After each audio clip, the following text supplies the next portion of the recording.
Alam niyo, every time na mag-swimming kami or magbabakasyon kami, ang daming mga lumalabas sa feed ko ng mga ads sa mga products na I think hindi ko naman kailangan. Pero at the same time, it makes me wonder, does that thing actually works? Yes! And katulad ngayon, malapit na naman kami mag-beach. Ano na naman yung lumalabas sa feed ko ng mga beach gadgets. So I decided, why not bilhin ko na lang sila lahat and test out natin if it actually works. Mula sa portable shower to ultra-viral floaters, binili ko yan. And i-rate natin to based sa dalawang factors. Number 1, effective ba? And number 2, sulit ba siya base sa presyo niya? Mas umilis daw ako ng 1 segundo. So ano pang inaantay mo? Let's go!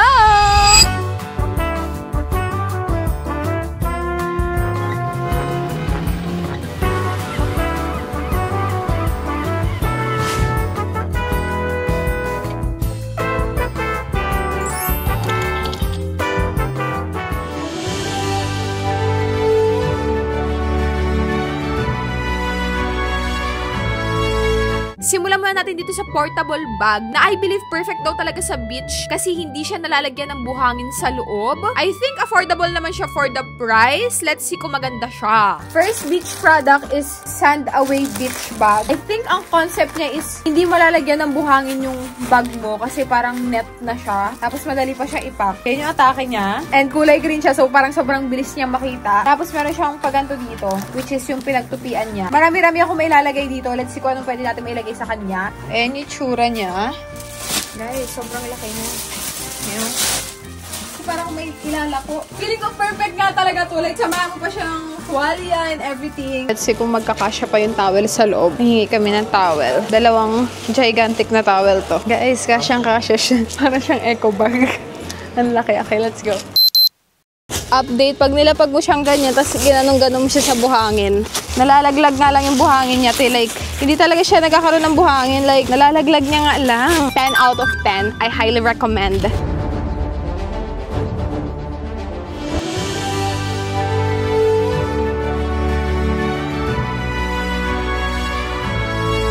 Next naman is itong sikat na aqua shoes. Perfect pang beach, lalo na kung medyo mabato yung dagat. Sobrang mura na to para sa mga aqua shoes kasi usually sa mall, naglalaro to around 999, ganyan. Hindi mataas yung expectation ko dito sa aqua shoes na to kasi sobrang mura niya. Pero let's see kung maganda ba siya. Okay, next gadget is itong parang aqua shoes. Sobrang mura lang ng bili ko dito. And I think sobrang perfect ito dito ngayon kasi buhangin dito. Ang dami nilang, may mga bubog siya and everything. So I think kakailanganin ko to kasi hindi ko sure kung may mga bubog din sa dagat. Takot pa naman ako sa bubog. Hindi ko alam kung ka-size ko to. Let's go. Ang init niya sa paa, in fairness ha. Shit, ang init. What the fuck? Parang dumayrek yung paa ko sa araw. Ang init niya sa paa, ba't ganun? Aray ko, sobrang init, gago. Hindi, ang init niya talaga sa paa, ba't ganun? Baka kailangan ko pumunta sa tubig. Tingnan na, try natin siya sa water rat. Okay, so far so good. Wala namang buhangin sa loob. Pero medyo masikip siya. May mga bubog dito and everything. Very scary. Kailangan, importante talagang naka-aqua shoes. Aqua shoes. Update yung aqua shoes. Nakaka-repel naman yun. 9 out of 10. Napasukan pa rin siya ng buhangin pero hindi naman sobra-sobra.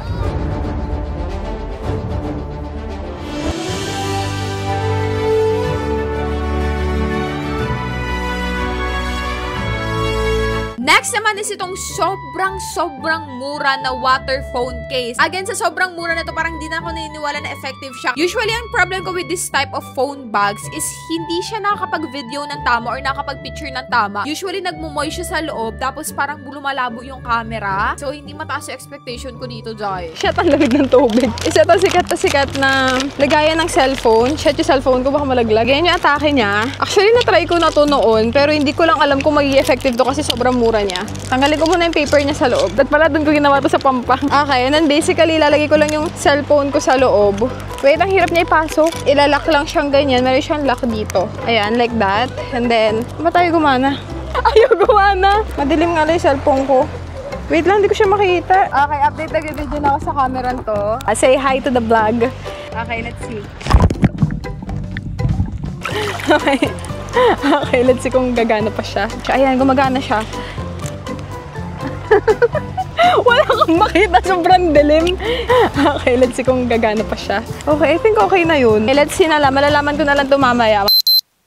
update, sobrang ganda nito. Nakita ko yung mga clips kanina. Usual lang ganito kasi namin kapag binasa mo siya, tapos inangat mo ulit siya sa tubig, parang nasisira yung quality ng video, or kapag nasa ilalim siya ng tubig, hindi ganun kaganda. Pero with this one, sobrang ganda ng quality niya. Like 10 million out of 10.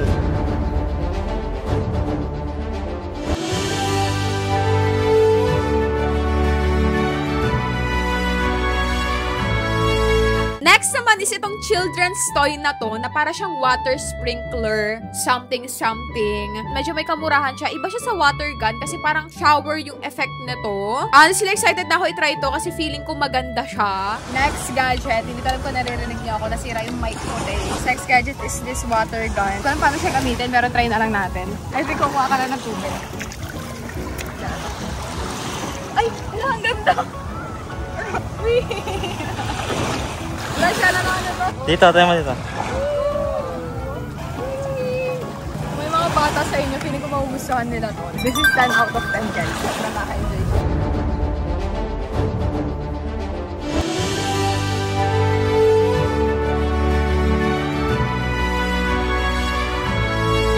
Next is itong sand remover na parang towel lang na maliit na ginupit. This claims na kaya niya daw tanggalin lahat ng buhangin sa balat mo in just one pagpag. I feel like kung maging effective man to, sobrang useful talaga to, kasi alam mo yun, nakakairita kaya magkaroon ng buhangin sa balat. Like maglalakad-lakad ka, ang lagkit mo, ang dami mong buhangin. So kung mag-work to, girl, 10 out of 10 to sa akin. Finally, umahon na kami. Next gadget is itong pang-pagpag daw siya ng buhangin sa pas. Buhangin kang ganito and kailangan mo siyang pagpagin. Hindi ko alam paano point niya. Pwede ka naman gamit ang towel na lang. Let's see kung effective ba siya. I mean, napapagpag niya naman. Pero may natitira pa rin. Ba? Ang purpose na to. In fairness, hindi siya nalalagyan ng buhangin Pero yung mga buhangin pa rin, nakita ba?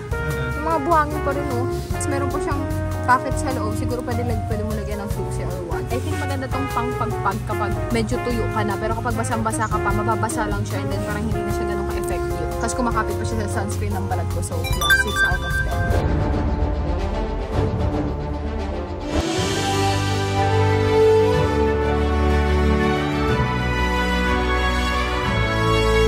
Next one is itong inflatable banana bed. Sobrang dami kong ads na napapanood dito. Igaganong mo lang daw siya sa hangin, tapos magkakahangin na siya sa loob. Pwede ka na matulog. Sobrang lambot, sobrang daling i-assemble. And honestly, I think it's too good to be true. Medyo may kamahalan siya, pero gumagamit ko naman siya paulit-ulit. Diba? Why not? Pero let's see kung maganda siya. So, para siyang hinahanginan lang sa loob. Parang pwede magigaan. Nanonood kami ng sunset ngayon. Yes, ang ganda. Ito yung atake niya. Meron siya kasamang bag. Perfect for traveling. Ganyan yung itsura niya.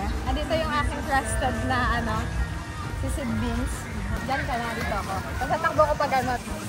Itaas mo kaya? Itaas mo. Try mo pag ano. Kailangan mo lubong-lubong? Oo. Isa! Eh, paano yung isang side? Ako, try ko. Yes. Nagkapansin ka na lang Ba't maliit naman? Okay na yan. Ganyan. Dapat malaki to. Guys, parang wala siya ganong kwenta. Mahirap siyang aralin. Check ko muna kung paano yung tamang sa kanya. Baka naman kami lang yung mali. Wait. Update, I think tama naman yung ginawa namin. Sadyang hindi yan talaga siya ganun kaganda. Siguro kailangan nito sa malakas na hangin. Pero for beach use, parang feeling ko hindi mo siya magagamit. Hindi mo siya magagamit on your first try. So, meron siyang learning curve. Yes.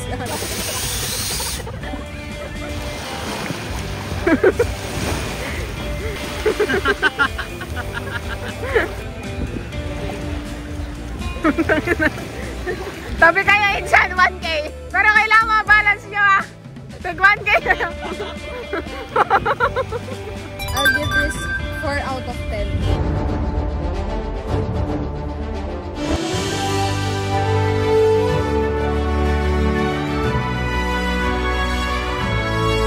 Next one, I think ito na talaga ang pinaka-mahal sa kanila. This is a portable shower para sa beach. Kasi usually pa nag-beach tayo, diba? Wala namang mga shower rooms. Well, typically sa Boracay, wala talaga mga shower rooms doon. So, maglalakad-lakad ka sa buong island na malagkit ka kapag gagaling mo sa tubig alat dahil wala ka mapagbanlawan nga. Kaya talaga naisip ko sobrang perfect nito. Usually, ginagamit talaga to sa mga nagka-camping. Hopefully, magustuhan namin to kasi, girl, may kamahalan siya. So, ganito yung atake niya. Lalagyan mo siya ng tubig dito siguro.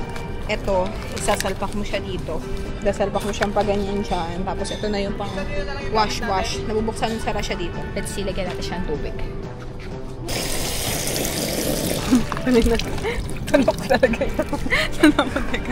Lalay ko naman yung host niya. $1. Alam mo, maiigit ako kasi. Okay na yan.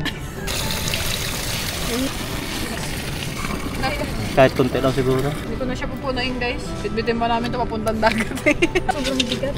Mabigat siya. Tapos mayroon siya lagayan dito. Hindi ko lang kung para saan yan. Meron pa siyang pasabitan dito. May ligo muna kami sa dagat. Kung nakapunta ka dito sa Boracay, alam mong walang banlawan dito. Yes, not. So, I think magagamit nga talaga siya. Lalo na kung malayo pa yung hotel ninyo. For example, nagsiswim-swim ka na ganyan. Wee! Wee! Under the sea. Ang ganda sa Boracay, fairness ah. Ayoko na mag-swimming, mabaahon na ako. Tara, let's go, ahon tayo. And once na naka-ahon ka na, mararamdaman mo na, oh my gosh, sobrang lagit pala ng tubig alat, sobrang lagit ng katawan ko. So, babanlawan natin yan. I think perfecto pang camping na lang. Hanap ka lang naman sa sabitan, dyan na lang namin siya sinabit. Naka-off siyang ganyan, hubuksan mo lang.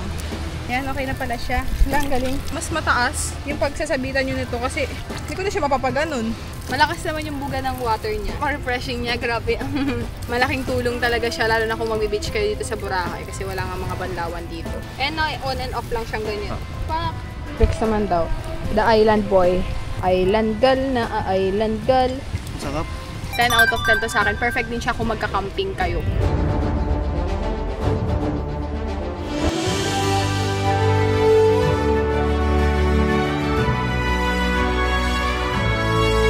Next naman is itong foldable picnic mat. Alam nyo, sobrang perfect ito sa Boracay kasi walang mga cottage doon. So, maglalatag ka lang. And girl, nakakita na agad ako ng kaparehas kong ganito. So far, I think ito yung pinakamahal na gadget sa mga nabanggit ko na. And medyo mataas ang expectation ko dito kasi maganda yung quality niya, te. So, let's see kung maganda ba talaga siya. Basically, para siyang banig. Merong mga nagpaparent ng banig and then may kamahalan siya. So, magdala ka na lang ng sarili mo. Fairness, comfortable siya. Maliit lang siya dalhin. Medyo may kabigatan siya kasi medyo makapal yung quality niya. Pero I think this is 10 out of 10. Mas maganda to kasi sa banig. Yan na talaga siya, oh, di ba? This is 10 out of 10.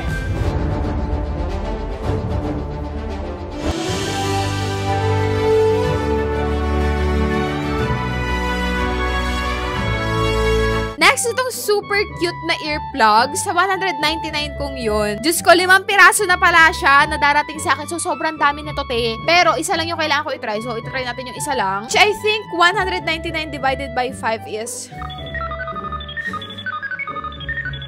20? Ay, hindi siya 20. 5, 10, 15, 20. Paki-comment yung tamang sagot. 40, guys. The answer is 40. Kung 40 yung kidomet mo, tama ka.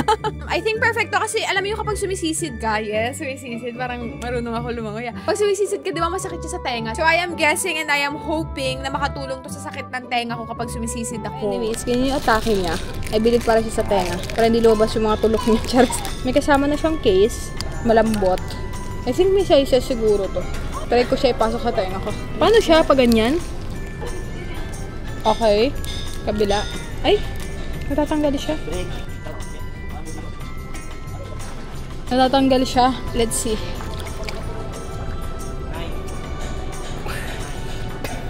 Natatanggal talaga siya. Ay! Nabentay ako. Hindi ko gets yung purpose niya. I think maganda to kung nagda-diving kayo. Pero hindi niyo naman talaga siya magagamit. 3 out of 10. Masyado siyang malaki para sa tenga ko.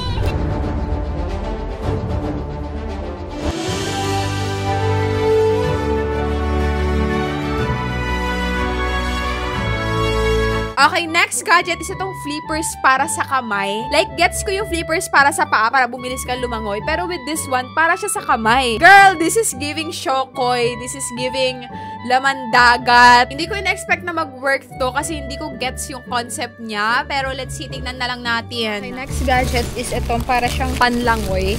Color pink pa yung binili ko. Basically, para siyang flippers pero sa kamay instead na sa paa. Hindi ko alam kung effective ba talaga siya. Hala ko 6 yung butas. 5 lang pala. Mas bibili siya ng ito. Let's try it out. Okay, to test it out, lalangoy muna ako mula dito hanggang doon. Bilangan mo ko nung normal na wala munang fins. Tingnan natin kung bibilis ba talaga ako. Tingnan natin kung gaano kabilis. Pagod ako na. Try naman natin siya with this one. Meron na tayong fins. Are you guys ready? I'm ready. So, umilis daw ako ng 1 segundo. Hindi ko alam kung worth it ba yun. 1 segundo lang yung binilis ko. Ipa-test out natin sa kanila. Ipa-try natin kay Bricks. 1, 2, 3, 4, 5, 6, 7, 8. 8 seconds. Ano? Kaya. Parang sila yun. Go. 1, 2, 3, 4, 5, 6, 7. 7. 1 segundo lang yung nadagdag. Guys, I'm not sure if worth it yun. Pero perfect siyang pang sea lion costume.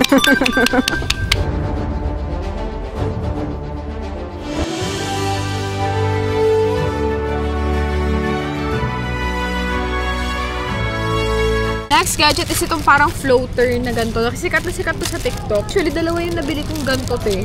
Let's see kung maganda siya. Kasi ako to lagi dito sa Boracay. Lagi sila may bait-bait na ganito. Meron na pala siyang kasamang pump. Meron na rin. Ito na yung parang pinaka-floater niya. Pwede may nakalagay dito ito instruction. And nakalagay, subscribe. Pero subscribe! Ngayon yung atake niya. Lumalaki pa siyang ganyan. Ito yung parang pinaka-bobombahan mong part. Ito yung kanyang pambomba. Gumagana siya.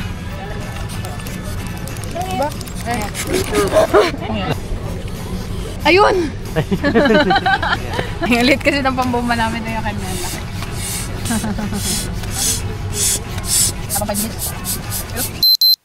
Okay, so ganyan siya pag nilapag. 1 lang siya. Ayan. Meron pa ganyan, pa side. So, this is Christmas. Ay, ang sarap na to. Mauna pang lumawit yung dila mo bago mo siya mabombahan. I suggest na gumamit kayo ng pambomba talaga. Parang pwede matulog dito. Sobrang sarap. 9 out of 10. And there you have it. I tried every single beach gadgets na makita ko and hindi po talaga siya 100 beach gadgets. Sorry. Pero to be honest, ang pinaka-nagustuhan ko talaga dito is yung portable shower kasi sobrang galing ng concept niya. Plus, nagustuhan ko rin yung beach bag. Hindi ko lang gano'n nagustuhan yung parang floaters na viral kasi mauna pang matapos yung araw bago mo siya mabombahan. And if you like this video, don't forget to like and subscribe. I-comment mo na rin kung ano yung pinaka-nagustuhan mong beach gadget dito or kung ano yung sa tingin mong bibilhin mo rin. And this is just a friendly reminder na hindi mo kailangan bilhin lahat ng nakikita mo online kasi yung iba sa kanila hindi talaga nag-work.